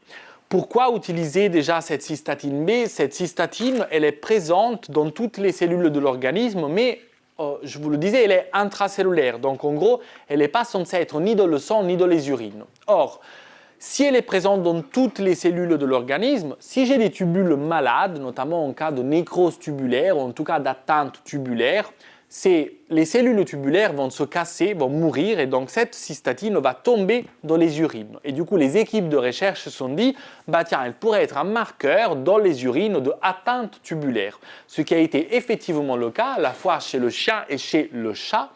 Chez le chat, on a très peu d'études, notamment moi, à ma connaissance, d'études d'études qui nous dit quelque chose. C'est celui-là qui est sorti en fin 2024. En gros, dans cette étude, vous aviez des chats contrôle, donc pas malades, des chats avec une obstruction urétrale, des chats avec une atteinte rénale chronique et des chats avec une insuffisance rénale aiguë. Toutes causes confondues pour l'insuffisance rénale aiguë. Eh bien, vous voyez que effectivement, la cystatine B urinaire a tendance à être bien plus élevée dans les atteintes rénales aiguës par rapport aux autres groupes, mais elle est également plus élevée dans les chats avec atteinte rénale chronique par rapport aux obstructions urétrales ou aux chats sains. Par contre, vous voyez également que, alors qu'ici, il y a visuellement une différence avec le reste des groupes, donc vous pouvez vous dire, effectivement, si elle est augmentée, il y a une atteinte rénale aiguë. Vous voyez qu'ici, quand même, il y a une certaine superposition entre les groupes. Donc, qu'est-ce qu'il faut retenir de cette étude avant de lire les conclusions des auteurs? C'est que cette cystatine urinaire B, elle est intéressante pour les atteintes rénales aiguës ongoing, c'est-à-dire qui sont en cours au moment où on dose la cystatine urinaire, mais qui pour l'instant n'a pas d'intérêt comme diagnostic, comme dépistage des atteintes rénales chroniques. Ça ne va pas être un biomarqueur qu'on va associer à la créatinine et ou à la SDMA pour dire il y a une atteinte rénale chronique. Non, on va plutôt l'utiliser pour savoir si ce jour-là, cet animal, ce chat, a une atteinte rénale aiguë en cours et notamment une atteinte tubulaire. Je vous fais un exemple. Les animaux, les chats qui sont en sepsis, en bactériémie ou en pancréatite, c'est des animaux qui ont tendance à faire des atteintes rénales associées, qui d'ailleurs assombrissent le pronostic. Et si vous vous rappelez, à l'école, on vous a toujours dit, chez ces animaux, tous les 48 heures, il faut contrôler la créatinine. Et si vous avez des augmentations de la créatinine de plus ou moins 25%, signifie qu'il y a en place une atteinte rénale aiguë. D'accord ? Bon, ça c'est cher, long et rarement le fait. Eh bien, dans ce cas-là, la cystatine urinaire B, elle peut nous aider parce que si chez un chat qui a une pancréatite aiguë, on va la doser dans les urines au fur et à mesure de son hospite et qu'on voit qu'elle augmente, il nous dit là, il est en train d'avoir une atteinte rénale aiguë, par exemple. Ou encore chez le chien, si on veut extrapoler, parce que les mêmes résultats, on les a eus chez le chien, par exemple, on peut avoir des atteintes rénales aiguës en cas d'anémie hémolytique très importante, on pourrait doser cette cystatine urinaire B à un moment donné pour savoir si une atteinte rénale aiguë est en cours et donc dire aux gens, il faut garder hospitalisé l'animal, le pronostic peut s'assombrir d'ici peu en fonction de la fonctionnalité rénale, etc., etc. Mais pour l'instant, n'est pas un marqueur de diagnostic de néphropathie chronique. En gros, les conclusions de l'étude vous disent la même chose et ce qu'ils vous disent, c'est qu'un cut-off de 84 nanogrammes par millilitre a une sensibilité de 90% à vous dire qu'un animal est en IRA versus c'est un animal sain. Bon, là, j'espère que vos yeux, vos mains et vos oreilles sont capables de faire la même chose sans aller doser la cystatine urinaire et qu'un cut-off de 1023 nanogrammes par millilitre a une sensibilité, une spécificité de 70% à prévoir le décès en cas d'insuffisance rénale aiguë. Ça, c'est plus intéressant. Ça devient un marqueur pronostique. Donc, on peut l'utiliser pour échanger avec les propriétaires. Encore, ils vous disent qu'un cut-off de 180 nanogrammes par millilitre a la capacité de vous différencier un chat atteint d'insuffisance rénale aiguë versus un animal sain, mais versus un animal avec d'autres atteintes, obstruction rétrale, néphropathie rénale chronique, avec une sensibilité de 70%, aux spécificités de 70% qui sont malheureusement faibles, parce que vous aurez 3 faux positifs sur 10 et 3 faux négatifs sur 10. Donc, quoi retenir de tout ça? Retenons de tout ça qu'il faut rester humble quand les laboratoires nous vendent des nouveaux biomarqueurs, notamment l'étude que je vous ai montrée ici date de décembre 2024, si je ne dis pas de bêtises, mais déjà en janvier 2022, une revue de JVIM nous disait que les informations scientifiques qu'on a à disposition aujourd'hui ne nous donnent pas de conclusion forte quant à l'intérêt de la cystatine urinaire B chez le chat. Donc, c'est en train d'être étudié, si vous voulez, même en France, dans les différentes écoles vétérinaires. Mais ne faisons pas la même erreur qu'avons fait avec la SDMA en croyant d'avoir découvert l'eau chaude. Évidemment, les études continuent et d'autres marqueurs sont à l'étude, notamment d'activité tubulaire. Il y en a plein et petit à petit, les études sortent. Après, on a dit que comment je confirme une atteinte rénale, je peux m'aider par le biais de la présence d'une hypertension artérielle systémique. Tout d'abord, comprenons comment ça marche, cette hypertension artérielle systémique en cas d'atteinte rénale. Il faut toujours se rappeler qu'il y a ce débit de filtration glomérulaire, donc en gros la quantité de sang qui est filtrée par chaque glomérule dans l'unité de temps. S'il y a une diminution du débit de filtration glomérulaire, donc c'est le cas des atteintes rénales, vous êtes d'accord avec moi, c'est la première chose qui arrive. Qu'est-ce qu'il va y avoir? Il va y avoir du coup une diminution de la quantité de sang qui est filtrée par chaque glomérule. Et vous vous rappelez bien que l'eau marchait toujours avec les électrolytes, notamment avec le sodium et le chlore. Et ça l'a compris également l'organisme. Et en fait, le sodium et le chlore, à l'étage rénal, c'est des messagers, si vous voulez. Donc en gros, la macula densa, qui est cette structure qui est plus lointaine, si vous voulez, que le glomérule, mais qui finalement est à côté, mais qui est plus lointaine que le glomérule et qui est collée également au tubule, va recevoir l'information qu'il y a un problème en termes de débit de filtration glomérulaire via la diminution de sodium et de chlore qui arrive à son niveau. Donc, cela, qu'est-ce que ça va provoquer? Si moi j'ai moins de sang qui arrive au niveau de mon glomérule, l'organisme c'est une machine parfaite. Ce qu'il va faire, c'est qu'il va créer une vasodilatation de l'artériole afférente, c'est-à-dire c'est par là qu'arrive la quantité de sang pour faire arriver plus de sang. Donc moi j'ai moins de sang qui arrive, je vais dilater, je vais augmenter le diamètre du tuyau qui m'emmène le sang pour qu'il y en ait plus. Très bien. Cela, ça va rétablir le débit de filtration glomérulaire. C'est typiquement ce qui arrivera quand on va tous courir et qu'on va transpirer et se déshydrater. D'un autre côté, ça va également activer le fameux système rénine-angiotensine-aldostérone. Et lui, qu'est-ce qu'il va faire, le SRA? Il va faire une vasoconstriction de l'artériole efférente. Parce que si j'ai au milieu mon glomérule et que d'un côté j'augmente le diamètre de là où arrive le sang et que de l'autre côté je diminue le diamètre où le sang s'échappe, où le liquide s'échappe, je vais augmenter la pression au milieu et par conséquent rétablir un débit de filtration glomérulaire. Vous me suivez ou pas? Oui. Très bien. Donc là, je suis content. Mais si tout ça persiste dans le temps, je ne suis plus content. Parce qu'avoir une vasoconstriction durable dans le temps de l'artériole efférente, qu'est-ce qu'il va me faire? Il va m'augmenter les résistances vasculaires périphériques. C'est-à-dire, si toutes les artérioles efférentes de mes reins vont diminuer en diamètre, la pression dans le sang va augmenter. Et du coup, j'aurai à long terme une hypertension artérielle systémique. Hypertension artérielle systémique, comme seul signe de maladie rénale chronique, c'est un peu la même chose que la protéinurie. Il faut que j'écarte tout d'abord les autres causes d'hypertension artérielle systémique pour pouvoir dire que c'est la seule manifestation d'une néphropathie chronique. Quelles sont les autres causes d'hypertension artérielle systémique chez le chat? Il y a la situationnelle, évidemment. Les chats sont toujours extrêmement mignons et gentils en consultation. Donc, si le chat saute au plafond et démonte le plafond, je pense que les 300 mm de mercure, c'est plutôt blouse blanche. Okay? Il y a l'idiopathique. Alors, cette idiopathique, moi, personnellement, je n'y crois pas, ou en tout cas, je n'y crois plus.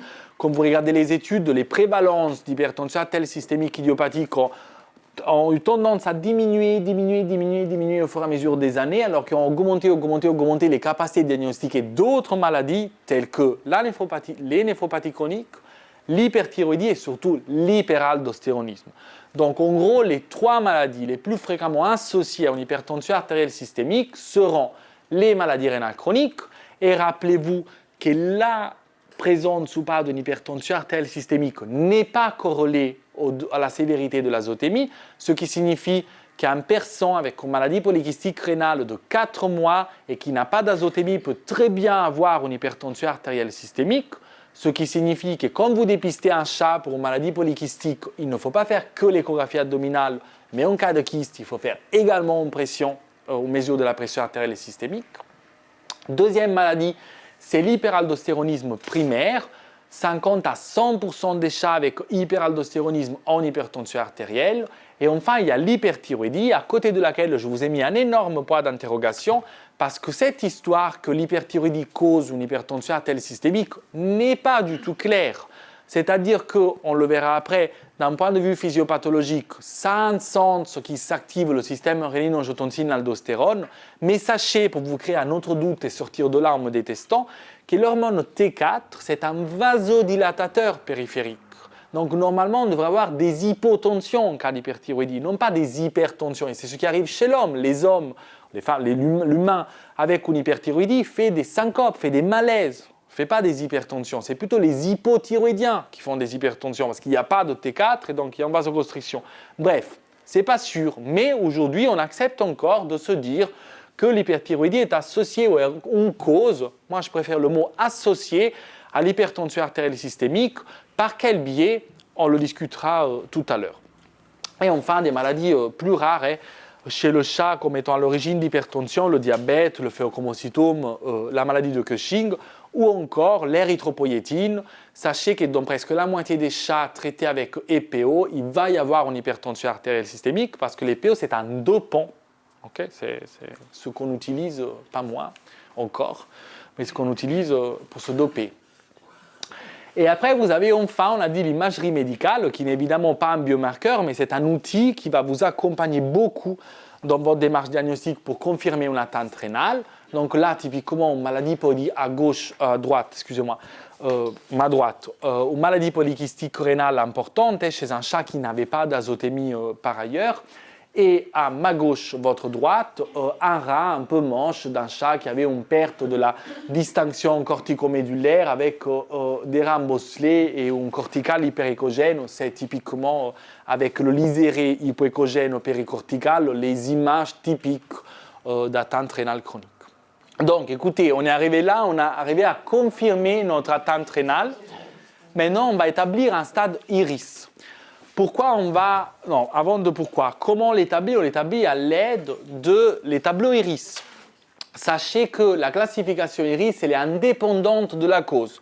Donc, que vous ayez un chat avec une maladie obstructive urétérale, que vous ayez un chat avec une tumeur rénale, que vous ayez un chat avec une néphrite tubule interstitielle, ou encore un autre avec une maladie polykystique, ou encore un autre avec une glomérulopathie, vous pouvez utiliser la classification IRIS. Et donc, dans cette classification, il faut retenir principalement deux choses. La première, c'est pour les cut-off. Donc, on a dit que pour la créatinine, c'est 16 chez le chat, évidemment, et je vous les ai entourés en rouge, 16 mg par décilitre ou 16 mg par litre ou 1,6 mg par décilitre pour parler d'azotémie ou pas. Et vous voyez que pour la SDMA, afin d'améliorer la spécificité de ce marqueur, la classification IRIS, la dernière c'est de 2024, si je ne dis pas de bêtises, a monté le cut-off à 18 microgrammes par décilitre. Donc aujourd'hui, si vous utilisez la SDMA seule en complément de la créatinine, ce n'est plus 14, ce n'est plus 16, c'est 18, la valeur seuil pour dire il y a ou pas potentiellement une atteinte rénale. Autre information à retenir, c'est que de la classification IRIS, il vous rappelle de ne pas oublier de rechercher la protéinurie et de ne pas oublier de rechercher une hypertension artérielle systémique. On parle ici de sous-stade de classification IRIS. Donc, pour la protéinurie, et je vous ai mis le tableau en français après, non protéinurique, c'est inférieur à 0,2. Borderline protéinurique, c'est entre 0,2 et 0,4. Protéinurique, c'est à partir de 0,4 et de façon persistante. Et pour la hypertension, on parle de normotensif jusqu'à 140, pré-hypertensif entre 140 et 160, hypertensif entre 160 et 180 et sévèrement hypertensif à partir de 180 et on reprendra ça tout à l'heure. Quel intérêt de la classification IRIS? C'est évidemment d'établir un pronostic et on verra après qu'un animal au stade IRIS 1 n'a pas du tout le même pronostic qu'un animal au stade IRIS 4, de ne pas oublier de rechercher des complications, que ce soit la protéinurie, l'hypertension et également l'hyperphosphatémie, qui sera le pilier de votre traitement et notamment de votre conseil nutritionnel, tout en vous rappelant, et je vous donnerai le tableau après, que les valeurs, les fenêtres visées de phosphatémie chez le chat et chez le chien ne sont pas du tout celles des automates, mais c'est celles du nouveau de IRIS. Donc il faut bien, c'est les imprimer, c'est les coller dans la salle de consultation. Et enfin, ça sert également à homogénéiser la prise en charge des patients atteints de maladies rénales chroniques.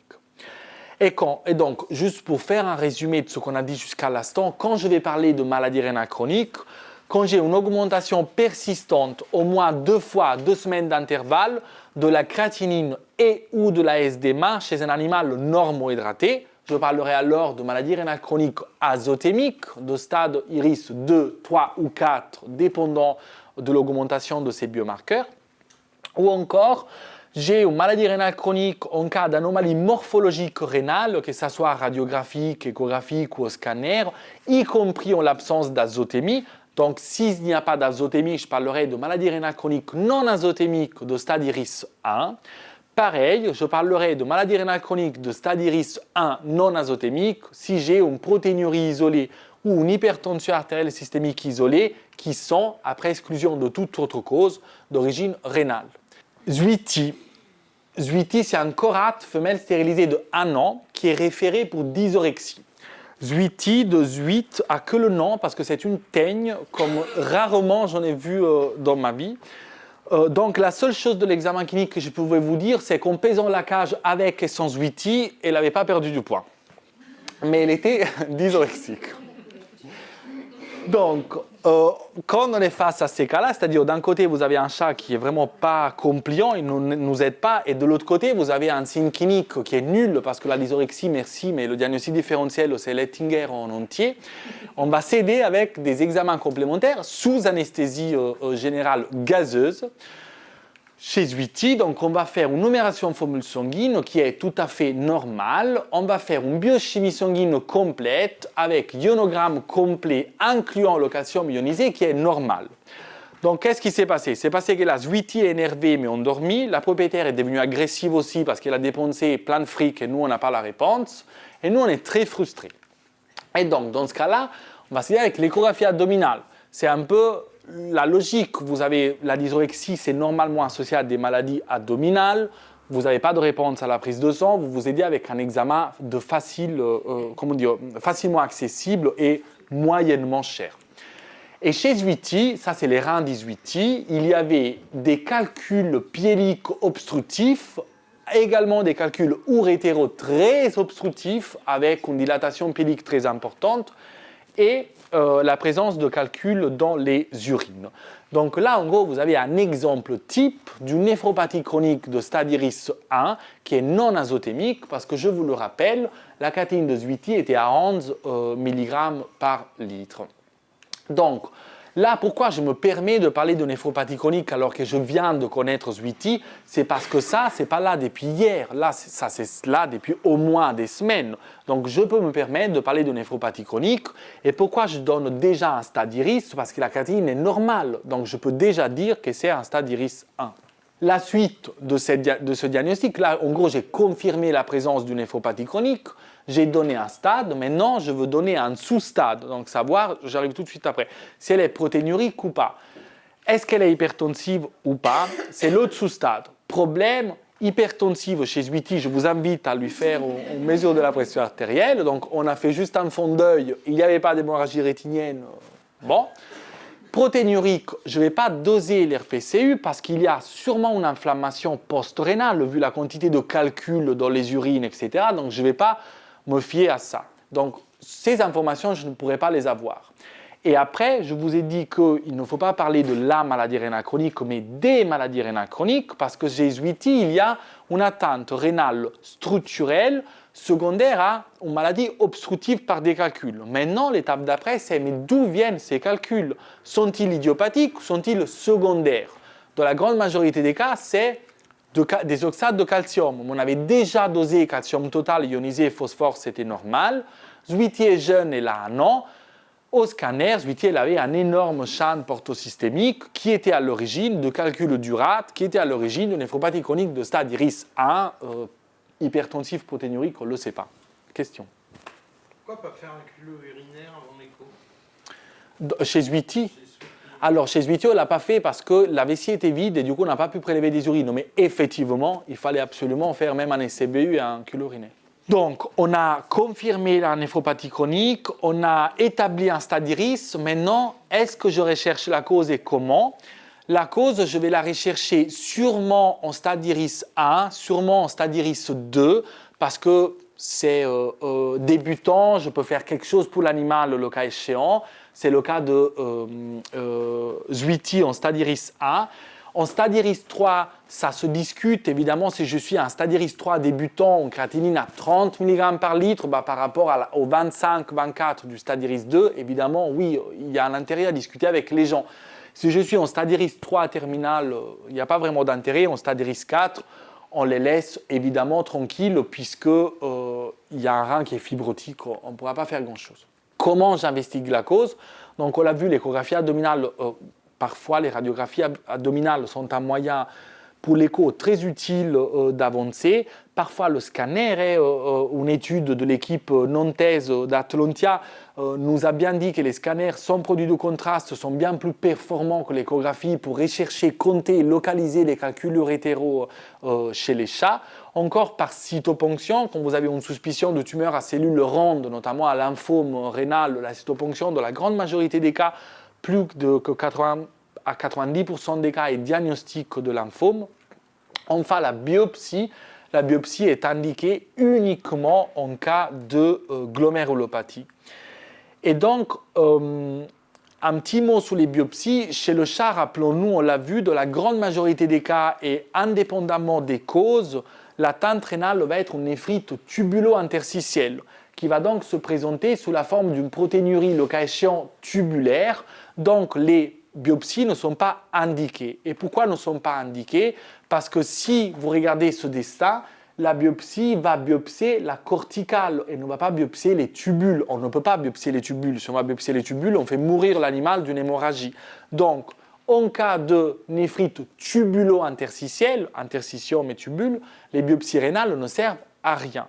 En revanche, il y a une indication de biopsie rénale chez le chien, évidemment, et chez le chat aussi, parce qu'aujourd'hui on parle du chat, qui est pour le chat rare et uniquement en cas soit de glomérulopathie, et c'est pour ça que c'est rare, c'est parce que les glomérulopathies par rapport au chien sont très rares chez le chat, soit en cas de tumeur. Je vais vous faire un exemple pour les tumeurs. La cytologie, on a dit, elle est intéressante dans 80-90% des cas, ce qui signifie qu'on peut ne pas avoir de diagnostic chez 1 à 2 chats sur 10. Moi, j'avais un chat qui est venu pour dysorexie, polyuropolidipsie, pas d'azotémie, à l'échographie des gros reins avec un liseré hypoéchogène péricapsulaire, des corticales médulaires très hyperéchogènes, ponction, suspicion de carcinome. Bon, les deux reins sont touchés, suspicion de carcinome, c'est un peu bizarre, un carcinome bilatéral. Ça peut exister, tout existe en médecine, mais bizarre. Donc bon, madame, on va refaire les ponctions parce que le chat était sous cortisone quand il a été référé. Peut-être que c'est à lymphome et que la cortisone a changé, a modifié l'aspect cellulaire. Ponction, lymphome. Bon, mais que dans un rein, pas dans l'autre. Il y a un problème. Donc là, on a fait des biopsies. Biopsie, c'était une glomérulopathie. Donc là, oui, il y a un intérêt à faire des biopsies parce que ça ne colle pas. On va avoir un diagnostic de certitude avant de condamner ou de traiter cet animal.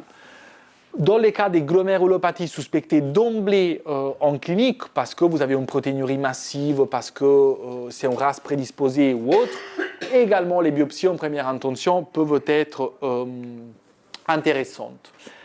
Quand je vais les faire, les biopsies, quand je vais suspecter une glomérulopathie, je vais la suspecter quand l'RPCU est très augmenté. Donc normalement, on dit chez le chien à partir d'un RPCU égal à 2. Aujourd'hui, on dit même à partir d'un RPCU égal ou supérieur à 3,8, donc des RPCU qui sont très augmentés. Je vous conseille de réaliser a priori toujours une électrophorèse des protéines urinaires parce qu'elle pourra vous guider en vous disant c'est effectivement une protéinurie surtout d'origine glomérulaire. Donc vas-y, va proposer des biopsies pour diagnostiquer. Et enfin, on proposera des biopsies uniquement si les gens acceptent, en plus des biopsies, de payer des colorations et des techniques microscopiques spécifiques qui ne sont pas que l'histologie de base, mais qui sont également la microscopie électronique et la immunofluorescente, puisqu'autrement, l'histologie de base n'est pas capable de nous donner un diagnostic certain et affiné, fin, de glomérulopathie. D'accord ? Donc, c'est tout un parcours à discuter avec les propriétaires, mais sachez que peut-être dans votre vie, vous allez avoir 1 ou 2 cas de glomérulopathie féline qui vous passent devant. C'est vraiment très rare par rapport aux chiens. Une étude récente relativement récente, s'est intéressée à ces glomérulopathies félines et ce qu'il dit, c'est que les glomérulopathies peuvent avoir des causes à médiation immune ou sans médiation immune. Finalement, il n'y a pas de différence de survie, que ça soit une cause à médiation immune ou pas. Par contre, s'il y a une cause à médiation immune et qu'on la traite avec des immunosuppresseurs, les survies sont bien plus longues. Quoi retenir de cette étude? Que finalement, si vous ne faites pas de biopsie rénale, que ce soit un chien ou un chat, en cas de glomérulopathie, ce n'est pas bien grave. L'important, c'est d'avoir un diagnostic raisonné quant à l'origine de cette glomérulopathie. Je m'explique mieux. Vous avez un patient avec un RPCU très augmenté de façon persistante. Chez ce patient, vous vous dites qu'il y a une glomérulopathie très probablement. Vous allez rechercher des possibles causes de glomérulopathie. En gros, c'est des foyers inflammatoires, infectieux, incluant les maladies vectorielles, dont la leishmaniose, par exemple, la dirofilariose. Encore une tumeur ailleurs. Si vous ne trouvez rien, vous vous dites c'est une glomérulopathie probable et probablement à médiation immune primaire, c'est-à-dire idiopathique. Là, si les gens n'ont pas d'argent, privilégiez de mettre sous traitement cet animal avec des immunosuppresseurs pour lui sauver la vie, plutôt que de vous dire c'est foutu, je ne vais rien faire, il va mourir. Vous voyez ce que je veux dire? C'est ça un peu qui dit cette étude. Bon, quelles complications? Anémie, troubles du métabolisme phosphocalcique, troubles de la kaliémie, hypertension artérielle systémique. C'est toutes les choses qu'on doit rechercher. Troubles du métabolisme phosphocalcique, c'est là qu'on va terminer ce soir. Alors, on commence par ma droite. J'ai une maladie rénale chronique. Donc, j'ai une diminution de débit de filtration glomérulaire. Donc, j'ai une diminution de la capacité des reins à excréter le phosphore. Donc, j'ai une accumulation de phosphore dans le sang. Jusque-là, tout le monde est d'accord. Cette augmentation de phosphore dans le sang va m'induire la production d'une phosphatonine, en tout cas d'une molécule qui s'appelle le fibroblast growth factor 23. Alors, je ne sais pas pourquoi tout le monde, mais ça c'est mon résident. Alors, il est déjà très gentil d'avoir fait toute cette mise en page magnifique, mais il y a une erreur ici, c'est 23. Par les ostéoclastes et les ostéoblastes. Ce FGF, qu'est-ce qu'il me fait? Il va m'inhiber l'absorption intestinale de calcium et de phosphore, c'est-à-dire qu'il va essayer de diminuer l'accumulation de phosphore dans le sang et accessoirement de calcium, parce qu'au niveau intestinal, ils marchent ensemble. D'un autre côté, l'APTH et le calcitriol vont également, eux, me stimuler la production de ce FGF, toujours pour diminuer et éviter diminuer l'accumulation de phosphore sanguin. Donc, en gros, éviter l'hyperphosphatémie.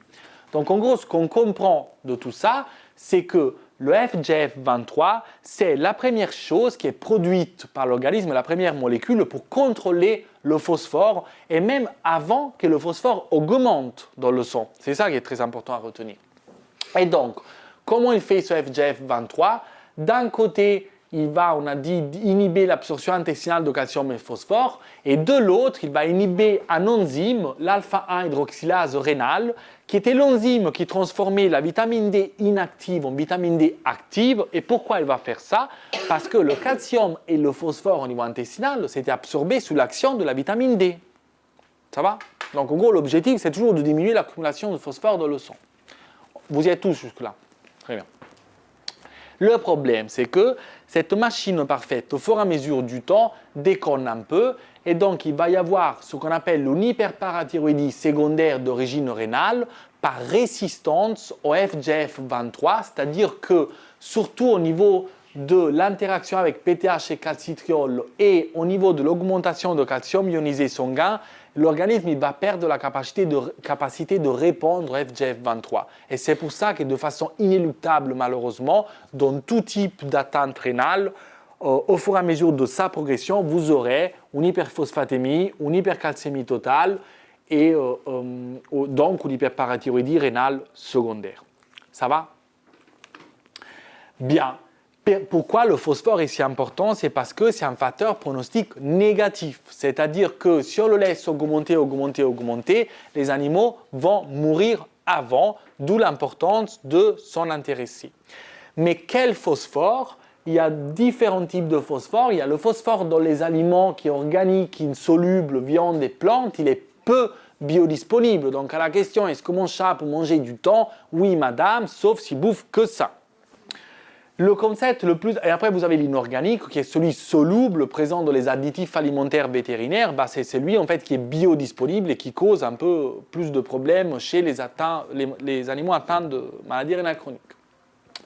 Le concept le plus important est le ratio calcium-phosphore dans l'aliment. Il est conseillé d'avoir un ratio calcium-phosphore supérieur à 1 chez l'animal sain et en cas de maladie rénale chronique, ce ratio dépend du stade et du sous-stade de la maladie rénale chronique. Donc, si on revient à l'FGF23, c'est une phosphatunine, une protéine produite par les os, on l'a vu, ostéoblastes, régule la réabsorption de phosphore au regard du tubule rénal et au regard de l'intestin. Et pour prouver ça, on a pris des rats tout mignons et on leur a enlevé le gène qui produisait cette phosphatonine. Ils ont tous devenu hyperphosphatémiques, donc c'est prouvé chez tout type d'espèces. Il est stimulé par l'absorption intestinale de calcium, par la PTH et également par le calcitriol en cas d'hypercalcémie ionisée. Et donc, quel rôle de l'FGF23 dans les maladies rénales chroniques? Ce FGF23, il va augmenter avant l'augmentation de PTH et du phosphore en réponse à la diminution des débits de filtration glomérulaire et à l'absorption intestinale de phosphore. Ceci qui signifie que lui, c'est un biomarqueur précoce d'altération du métabolisme phosphocalcique en cas d'atteinte rénale. Et donc, qu'est-ce que nous disent les études? Qu'il y a, on va partir de la droite, une augmentation progressive et parallèle de FGF23 avec les stades iris, vous voyez la courbe qui monte, qu'il y a une corrélation négative entre le débit de filtration glomérulaire et le FGF23, c'est-à-dire quand le débit de filtration glomérulaire diminue, le FGF23 augmente, que le FGF23 diminue en cas de restriction en phosphore, donc effectivement restreindre l'aliment en phosphore va faire diminuer le FGF23, ce qui signifie qu'effectivement, je vais diminuer l'accumulation de phosphore néfaste dans le sang. Et enfin, le FGF23, pour certaines études, mais attendons encore un peu, c'est un facteur pronostic pour les maladies rénales chroniques. Donc, c'est un marqueur précoce et c'est un indicateur de quand mettre en place une une alimentation de type rénal en cas de maladie rénale chronique et surtout comment suivre la réponse à cette alimentation. Donc ici, un arbre décisionnel de IDEX sur comment utiliser et doser, parce que c'est que IDEX aujourd'hui qui propose ce biomarqueur, qui est dosable uniquement au laboratoire central. Et bien m'engueuler parce que je bouge trop, non. Et enfin, à gauche, le tableau des intervalles, encore mieux des fenêtres en fait visées de phosphatémie en cas d'atteinte rénale selon le stade iris. Vous voyez qu'en stade 2, on veut maximum 45 mg par litre de phosphore, ce qui est bien loin des 75 ou 79 mg par litre des automates. Donc ce n'est pas parce que ce n'est pas en rouge sous l'automate que ce n'est pas en hyperphosphatémie en cas d'atteinte rénale. Il faut suivre ce tableau-là. Comment je traite l'hyperphosphatémie? Tout d'abord avec l'alimentation. Donc, je vais utiliser une alimentation qui est pauvre en phosphore inorganique, donc celui qui était très biodisponible. et qui contient un ratio calcium-phosphore qui est supérieur à 1. Et si cela ne suffit pas, alors je vais rajouter des chélateurs du phosphore, et vous avez les différents types de chélateurs en bas, avec évidemment des chélateurs pauvres en calcium pour éviter d'avoir trop de calcium en gros. Alors, donc, l'excès en phosphore, on sait qu'il est délétère en cas d'atteinte rénale, mais on sait également qu'en restriction trop importante en phosphore est également délétère, parce que quand vous allez restreindre trop en phosphore, vous allez faire augmenter le calcium ionisé. Et donc, le conseil qu'on vous donne aujourd'hui dans la prise en charge alimentaire, c'est en stade IRIS 1 non protéinurique, doser le FGF23 pour savoir s'il faut ou pas mettre en place une alimentation restreinte en phosphore et de quel type, early stage ou pas early stage. En cas de stade IRIS 1 protéinurique, privilégiez d'emblée une alimentation de type early stage, sans doser ou en dosant, si vous le souhaitez, le FGF23.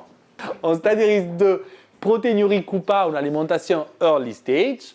En stade IRIS 3 et 4, protéinurique ou pas, une alimentation de gamme rénale. Après, on a l'hypokaliémie, qui est une complication des atteintes rénales, surtout chez le chat. 20 à 30% des chats avec maladie rénale chronique de stade IRIS 2 et 3 surtout. Le mécanisme est multimodal ou factoriel. Vous avez la tubulopathie évidemment qui rentre en jeu, mais également les pertes digestives s'il y a un syndrome urémique ou encore iatrogénique. Et si on perfuse trop l'animal, on peut engendrer des hypokaliémies. Faites attention à la kaliémie plasmatique qui peut être faussement normale en cas de maladie rénale chronique, puisque si vous avez une acidose métabolique, ça va altérer en fait la quantité de potassium intra- et extracellulaire. Donc en gros, ce qui est conseillé par les classifications IRIS, c'est d'avoir une kaliémie autour de 4 mmol par litre, mais en tout cas un minima de 4 mmol par litre. Donc eux conseillent de complémenter en phosphore par voie orale, même si vous êtes à 3,2, 3,3, 3,4. Évidemment, cela dépend de la compliance de l'animal. Et si votre chat ne se laisse pas faire et que pour lui prendre des gélules de K4 ça va être la catastrophe, et que cette hypokaliémie à 3,3, 3,4 n'est pas clinique, c'est-à-dire il n'est pas battu, il mange et il n'a pas de crampes musculaires, évitez de l'embêter évidemment. D'un autre côté, sachez qu'il n'y a pas de risque de surdosage en potassium par voie orale. Vous pouvez même mettre la boîte entière de K4 dans le chat. Vous allez créer une obstruction digestive évidemment, mais d'un autre côté, l'intestin sera capable de ne pas absorber plus de potassium par rapport à dont il a besoin. Et enfin, pourquoi c'est important de contrôler le potassium? Parce que c'est à l'origine de pas mal de signes cliniques, la PEPD, la constipation, la perte d'appétit, la faiblesse, encore la tachycardie. Comment je vais complémenter? Les conseils, c'est de complémenter par voie orale avec soit du gluconate de potassium, soit du citrate de potassium, parce que le reste, c'est très amer par voie orale. Et après, il y a l'anémie. L'anémie qui est également assez fréquente chez les chats, 30 à 60%, et qui est plutôt liée au stade, et c'est les stades les plus avancés. Le mécanisme des anémies est multifactoriel. Ce n'est pas qu'un déficit en EPO, c'est également un syndrome inflammatoire systémique ou encore ce qu'on appelle un syndrome de cachexie systémique qui est engendré par la maladie rénale chronique elle-même. Et c'est un facteur pronostic et les chats anémiés qu'on ne prend pas en charge décèdent avant. Comment je la prends en charge? Je la prends en charge évidemment avec l'érythropoïétine, mais uniquement si mon chat a des signes cliniques qui nécessitent de l'érythropoïétine. Donc, émancipez-vous des valeurs d'hématocrite et d'hémoglobine. Ce n'est pas parce que l'automate il vous dit qu'il y a une anémie que forcément on doit donner de l'érythropoïétine à cet animal. Si le chat mange moins, est abattu et en tachycardie, est très faible, alors oui, encore dans les cas d'anémie sévère, il respire mal, il y a une intolérance à l'effort, là oui, il y a effectivement un besoin clinique de donner de l'érythropoïétine. Pourquoi ne pas la donner en aveugle? C'est parce que d'un côté, on a vu que c'est une cause, en tout cas, elle participe à l'hypertension artérielle systémique. De l'autre, n'importe quel type d'érythropoïétine va induire la formation d'anticorps anti-érythropoïétine. Et ces anticorps vont finalement détruire les précurseurs des globules rouges qui ont été créés avec cette érythropoïétine. Et donc, en gros, vous allez engendrer un cercle vicieux avec une anémie aplasique centrale à cause de l'érythropoïétine elle-même. Si on décide de l'utiliser parce que l'animal en a besoin, il est conseillé d'utiliser la darbepoïétine, c'est celle qui produit le moins, en tout cas le plus tardivement, d'anticorps anti-érythropoïétine. Et chaque fois que vous administrez de l'érythropoïétine, administrez également du fer, parce qu'autrement, il n'y aura pas le substrat pour former des globules rouges chez l'animal. Quelle nouveauté en cas d'anémie? On a dit que le mécanisme des anémies en cas d'atteinte rénale est multifactoriel, mais l'érythropoïétine rentre en jeu. D'un point de vue physiologique, vous avez des cellules rénales spécialisées qui produisent de l'érythropoïétine. Cette érythropoïétine est produite sous l'action d'un facteur qui s'appelle l'hypoxia inducible factor, qui est inhibé par une hydroxylase, inhibitrice de ce facteur. Donc en gros, en cas de maladie rénale chronique, j'ai une production d'érythropoïétine qui reste constante, mais l'hydroxylase inhibitrice de mon facteur d'hypoxie va augmenter et par conséquent, je vais avoir une diminution de l'érythropoïétine. Vous voyez les élucubrations mentales qu'il faut se faire pour écrire des articles et mettre sur le marché des médicaments. Quand même, c'est chaud. Hein. Bon, enfin, cela dit, ils ont trouvé un médicament qui s'appelle le molidustat, qui est un inhibiteur de l'inhibiteur, qui du coup ne va pas inhiber et va permettre la production d'érythropoïétine, qui a l'air de marcher et dont les effets secondaires sont principalement des vomissements. Si je ne dis pas de bêtises, surtout parce que je suis enregistré, il devrait être mis sur le marché cette année, mais je dis peut-être une bêtise. Donc à voir en juin. Encore d'autres nouveautés qui ne seront pas mises sur le marché pour l'instant, c'est des vaccins intramusculaires génétiques et provoquant l'expression et la production d'érythropoïétine. Mais attention, ils ont été associés à un risque accru d'hypertension artérielle systémique et surtout d'encéphalopathie artérielle systémique. Mais bon, pour l'instant, ils ne le seront pas dans l'immédiat disponibles. Mais vous voyez que la recherche en fait avance, même en termes de traitement de ces atteintes rénales. Pour l'hypertension artérielle systémique, on a vu qu'elle peut être une conséquence, et elle est d'ailleurs très fréquemment des atteintes rénales. Elle peut être également la seule manifestation en cas d'atteinte rénale non azotémique. Les mécanismes sont variés, mais c'est principalement une activation du système rénine-angiotensine-aldostérone à long terme. La mesure systématique de la pression artérielle systémique, c'est ça qu'il faut retenir aujourd'hui. Vous n'allez pas sortir d'ici sans avoir chez vous un Doppler et mesurer la pression artérielle chez tous les animaux qui arrivent dans votre clinique. Voilà les valeurs. On dit normotensif inférieur à 140, hypertensif à partir de 160. Les patients entre 140 et 160 sont à surveiller de très près. Parfois, on traite une hypertension à 150, 155. Quand elle est en fait présente chez un animal calme de façon persistante et surtout si cet animal a des facteurs sous-jacents qui expliquent une hypertension, par exemple une néphropathie chronique.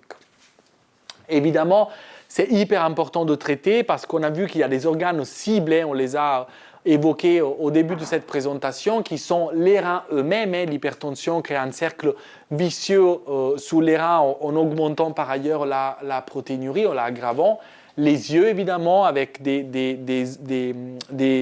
détachements rétiniens, des hémorragies au niveau oculaire, donc même une perte de l'acuité visuelle jusqu'à arriver à une cécité possible. Le cerveau avec l'encéphalopathie hypertensive et des AVC qui sont dans la grande majorité des cas hémorragiques parce qu'il y a des vaisseaux qui pètent. Encore le cœur, on l'a vu tout à l'heure, ça induit une hypertrophie myocardique, surtout gauche, puisque c'est un muscle qui essaye de lutter contre les résistances vasculaires périphériques qui sont augmentées. Et donc, mesurer évidemment dans un endroit calme, avec le propriétaire, à la queue. Chez le chat, les études nous ont montré que c'est plus répétable et surtout il faut que la mesure soit réalisée à la hauteur du cœur. Donc les chats ont tendance à rester debout ou assis exactement en sphinx. Donc en gros, vous mesurez à la hauteur du cœur alors que les chiens, plus facilement, on arrive à les mettre sous le côté et donc on mesure plutôt à la patte arrière parce que finalement sous le côté, chez le chien, la patte arrière est au même niveau du cœur. Mon conseil, pour être quelqu'un qui énerve extrêmement les chats dès qu'ils rentrent en salle de consultation, c'est de ne pas le faire vous, cette mesure, mais de la laisser faire à des ASV. Une fois que vous les avez formés, c'est un acte qui, d'un point de vue légal de ordre des vétérinaires, ils peuvent réaliser. C'est quelque chose qui les insère dans la démarche diagnostique et thérapeutique des patients. Et c'est souvent les ASV des personnes qui ont beaucoup plus, moi, je parle pour moi, de communication avec les propriétaires et qui arrivent également à calmer l'animal puisque l'échange avec le propriétaire est plus facile tout en choisissant une pièce qui est calme et en mesurant la pression dès l'arrivée de l'animal.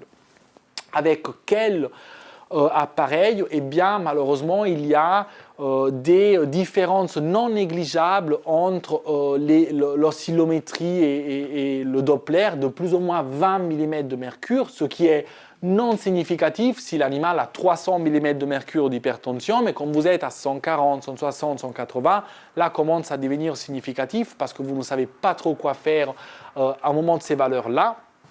Donc en gros, ce qui est actuellement accepté par la plupart de la communauté scientifique, c'est de privilégier les Dopplers en direct. Donc si vous avez la chance d'avoir celui-là, je vous prie de me l'offrir parce que c'était le meilleur qu'il y avait sur le marché. Autrement, aujourd'hui, c'est Mano Medical qui le met à disposition. Et il y a une bonne corrélation et une bonne répétabilité avec le Doppler en direct. Privilégier la queue chez le chat et utiliser un brassard qui est 30 à 40% la conférence de la queue. Autrement, vous avez le simométrie par PET-MAP. Malheureusement, c'est une mauvaise précision, surestime l'hypotension. Bon, ça, en termes de maladie rénale chronique, ce n'est pas si grave, mais chez un patient hypotendu, ça l'est. Et selon certains auteurs, il n'est même pas acheté ni à utiliser. Après, évidemment, dans la clinique où je travaille, on a un service de garde avec des urgentistes. Moi, je leur dis toujours, entre ne pas mesurer la pression artérielle et la mesurer avec un PET-MAP, il vaut toujours mieux la mesurer avec un PET-MAP.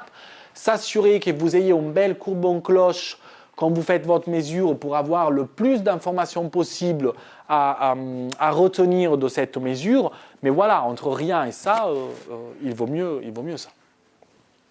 Et donc, un petit arbre décisionnel en cas d'hypertension. Si vous avez une suspicion d'hypertension situationnelle et que vous êtes à des valeurs entre 160 et 180, n'hésitez pas à faire revenir l'animal 1, 2, 3 jours après, en le mettant, en réalisant une mesure dans les bonnes conditions. Parfois, le PET-MAP, nous, on le donne aux gens en prêt pour qu'ils fassent ça à la maison après leur avoir montré comment mesurer une pression, parce que parfois ça se passe mieux à la maison que chez nous, en leur demandant de faire une petite vidéo si possible pendant qu'ils font la mesure, à la fois de l'écran et à la fois de comment ils font la mesure de l'animal, de la pression, pour être sûr qu'il y ait le moins de biais possible, mais ça c'est une autre possibilité si le patient n'est pas très compliant. Et traitement, alors l'amlodipine est le traitement de choix chez le chat en cas d'hypertension artérielle systémique avec des baisses notables de l'hypertension dès le début du traitement avec une dose initiale qui est un demi-comprimé si la PA est inférieure à 200 mm de mercure ou un comprimé entier si la PA est supérieure à 200 mm de mercure. Donc c'est des doses qui vont avec la sévérité de l'hypertension et non pas avec le poids de l'animal. Si une hypertension persiste malgré l'amlodipine, dans la cascade décisionnelle, il est conseillé de rajouter du bénazéprile ou de changer par du telmisartan.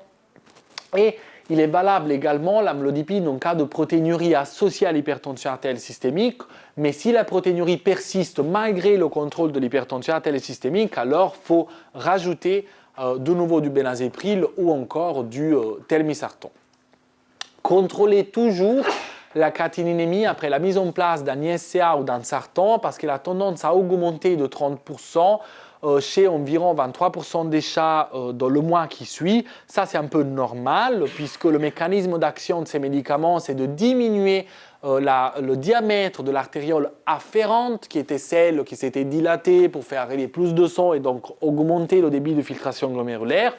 Qu'est-ce qui se passe? Que vous voulez en gros diminuer la quantité de protéines dans la grande majorité des cas qui arrivent à ce glomérule et accessoirement contrôler le système rénine-angiotensine-aldostérone. Donc ça diminue cette artériole, donc ça met un peu en souffrance le rein. Et c'est également la raison pour laquelle il est proscrit, il est à éviter à tout prix d'utiliser soit les ISCA, soit le telmisartan en cas de IRA. Là, vous allez faire claquer l'animal, évidemment, parce que vous diminuez encore plus l'arrivée de sang à ces glomérules. Ça va? Et le telmisartan, il a été étudié pour l'instant uniquement chez des animaux chez des chats avec des hypertensions jusqu'à 200 mm de mercure. Donc moi, je ne peux pas vous dire de l'utiliser chez tous les chats avec une hypertension artérielle systémique. Non, je n'ai pas la preuve scientifique qu'il marche. Alors je crois fortement qu'il marche, évidemment, parce qu'il n'y a pas de raison, d'un point de vue logique et physiopathologique, il n'y a pas de raison qu'il marche à des PA inférieurs à 200 versus des PA supérieurs à 200. Mais aujourd'hui, malheureusement, on n'a pas d'études qui l'ont démontré. Donc l'amlodipine reste le traitement de choix, même selon le consensus sur l'hypertension américain, de l'hypertension artérielle systémique chez le chat. Mais bon, il nous manque juste des études, après, ça arrive. En cas de crise hypertensive, donc vous êtes par exemple avec un chat qui est en train de convulser ou qui a des signes d'atteinte cérébellaire et vestibulaire paradoxale par exemple, ou encore un détachement rétinien aigu, dans ce cas-là, je veux diminuer la pression artérielle progressivement, mais je veux quand même la diminuer. Donc si j'ai une voie orale, j'utilise de l'amlodipine, mais cette fois-là dosée au milligramme par kilo, 0,2 à 0,4 mg par kilo. Si je n'ai pas de voie orale, j'utilise l'hydralazine à 2,5 mg par kilo par chat, tout en surveillant la PA, parce que c'est un médicament, c'est un diurétique de base très hypotensif. Le telmisartan n'a jamais été étudié dans un contexte de crise hypertensive. Donc, de nouveau, privilégier l'amlodipine au Semantra. Et on va terminer, ça va jusque-là, avec le traitement. Donc, les traitements, en gros, on suit toujours la classification IRI, c'est-à-dire on ne peut pas vraiment traiter l'atteinte rénale, hormis si on en connaît la cause, d'où l'importance de parler au pluriel et de chercher une cause si on peut. Ce qu'on traite, en tout cas de façon générale, c'est les conséquences, l'hypertension, la protéinurie, l'hyperphosphatémie ou encore l'anémie. Le pilier du traitement, c'est l'alimentation. Ça, il faut vraiment le dire aux propriétaires.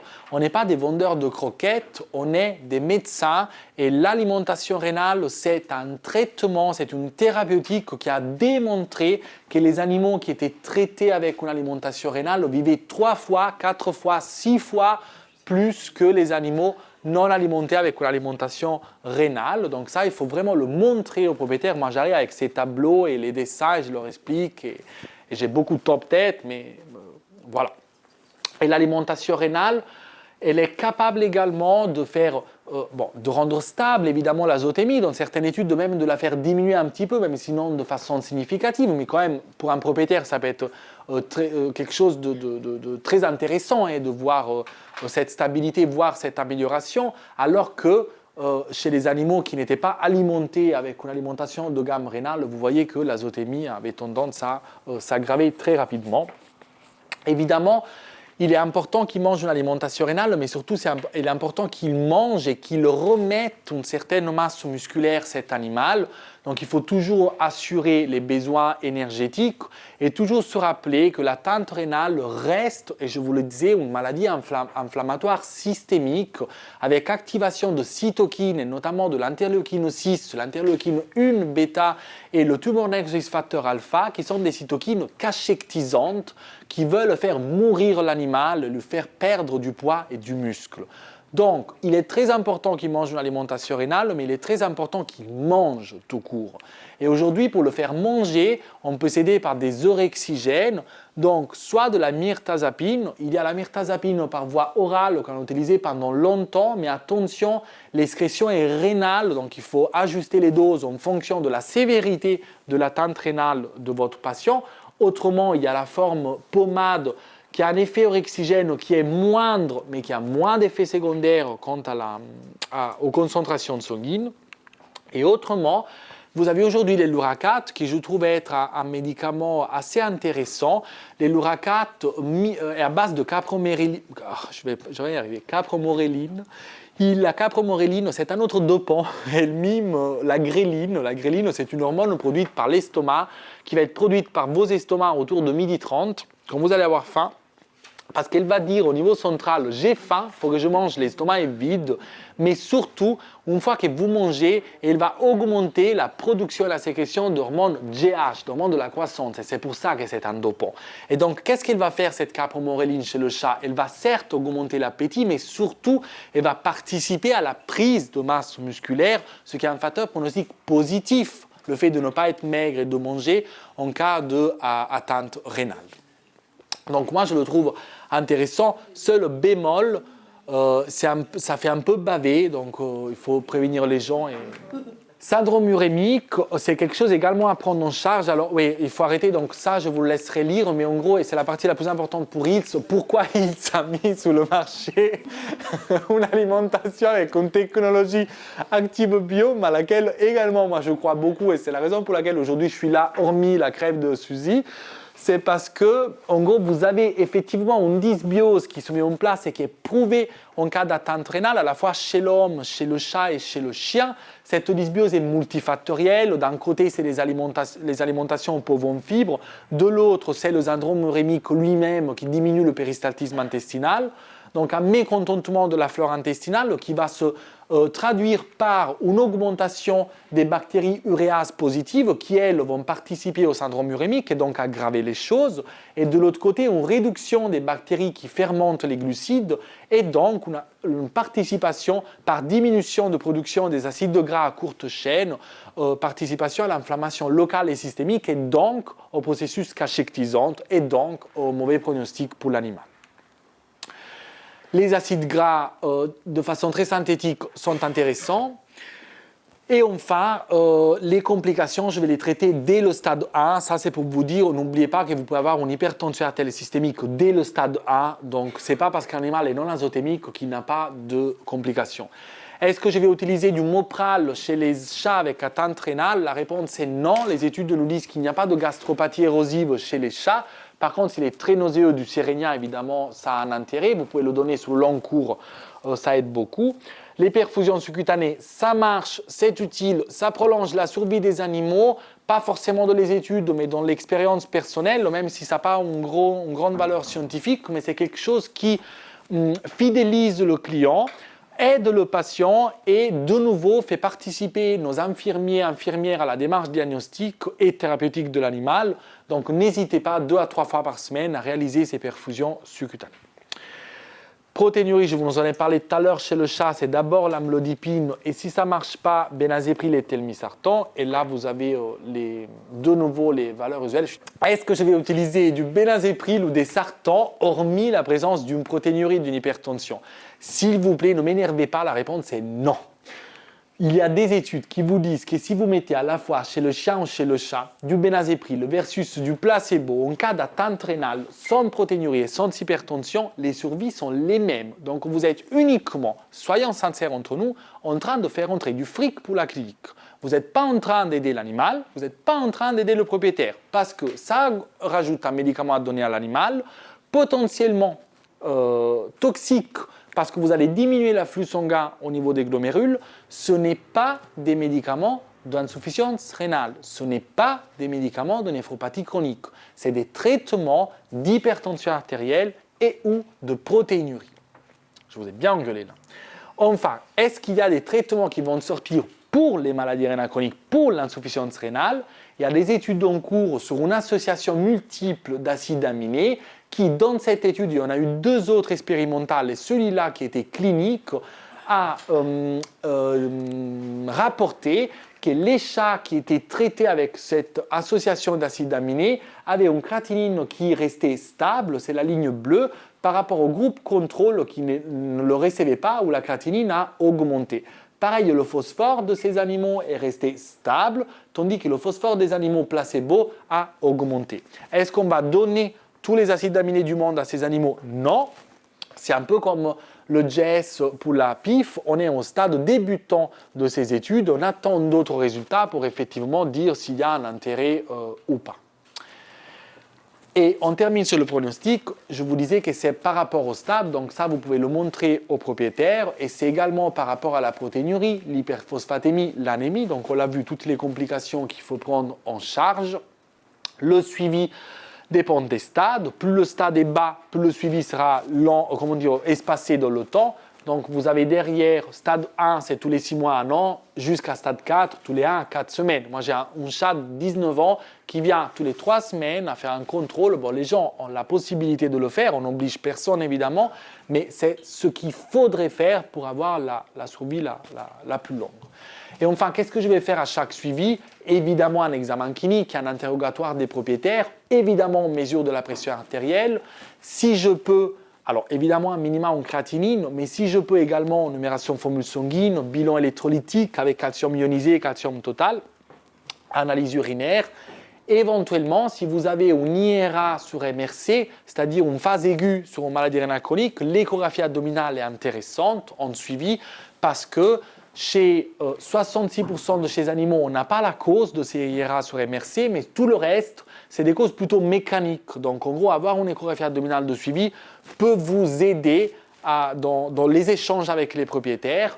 Et surtout, cette étude nous disait que ces IRA sur MRC, en gros, il faut les hospitaliser en médiane 7 jours et que plus ils en font de façon rapprochée, moins la survie sera longue. C'est-à-dire qu'on s'approche en fait du stade terminal de atteinte rénale.